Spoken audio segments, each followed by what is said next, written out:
Queen, you're not too sensitive. Your brain recognizes patterns faster than you realize, and your body reacts before you even have time to think. And then what happens? You spiral, you overthink, or you snap. You're either replaying it in your head, or you're ready to fire back and say something you might regret.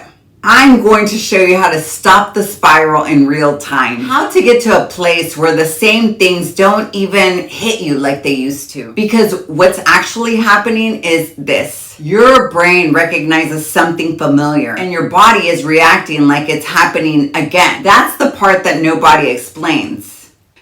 I'm Jess, a former top global beauty publicist, and after 2 decades of studying patterns and behaviors, I break them down so you can actually change them. Once you understand this, you stop feeling out of control. So let's get into it. The reaction you just had, not about the text, not about the tone, sis, not even about the person. It's about what the moment represents, because triggers are old emotional wounds from childhood getting activated in real time. Let me show you what I mean. Someone questions you and you immediately feel defensive. That's not about the question. That's about a time where you felt like you weren't believed, or you had to prove yourself to be taken seriously. Or someone ignores your text and now you feel anxious. That's not about the text. That's about the feeling of being dismissed, overlooked, or not important. Someone's tone is off and now you're irritated or shut down. That's not about their tone. That's about a time where you felt small and you didn't matter. You see, the moment isn't the problem. What it reminds your brain of is, and this is where everything shifts, because once you realize this isn't about right now, this is about something from my past getting activated, then you stop taking it so personally. You stop making it mean something about you. And that's what starts to break the spiral. Now, let's talk about what actually happens next, because this is where most people lose control.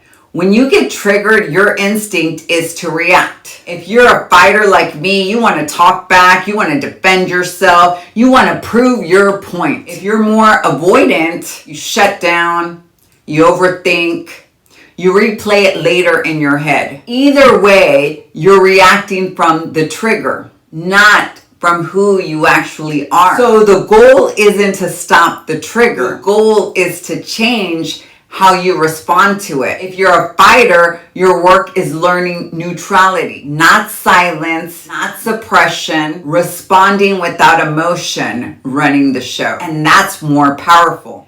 If you tend to shut down, your next step is learning how to set boundaries. And I will do a separate video on this, so make sure you turn your notifications on so you don't miss it. Because both sides, overreacting or under-responding, come from the same place. An old pattern is running in the background. So you gotta update that operating system, sis. And now here's the truth most people don't realize. You don't get triggered randomly. You get triggered by the same things over and over and over again. Same emotional pattern, different situation. You might be like, but Jess, you don't understand my boss, my spouse. Notice the reactions. They're going to be the same, just different circumstances, different people. But once you start seeing that, it becomes predictable. And once it's predictable, you can actually manage it. That's how you stop getting triggered so easily. Not by controlling people, because you can't control them. Not by avoiding situations, but by understanding what's actually happening underneath. And this is exactly what I teach inside my method, cognitive emotional repatterning, where you learn your childhood patterns are still running your adult reactions and how to actually change them. If you want to start seeing your patterns in real time, I put together a free trigger tracker for you. The trigger tracker is phase 2 of my method, and it walks you through exactly how to identify your triggers. It's completely free, what they're connected to, and how to stop the spiral. It says 3 days, but do 7 if you're serious. The link is below. And if this clicked for you, go watch the next video on why you can't follow through, because it's the same pattern showing up in a different way. And it has nothing to do with laziness or procrastination. Thank you so much for spending your time with me. I know that you have so many things that you could be doing right now. So the fact that you actually stopped by, listen, I just really appreciate it. I'm grateful. And if this resonated, please leave me a comment, turn on your notifications, and subscribe. Until the next video.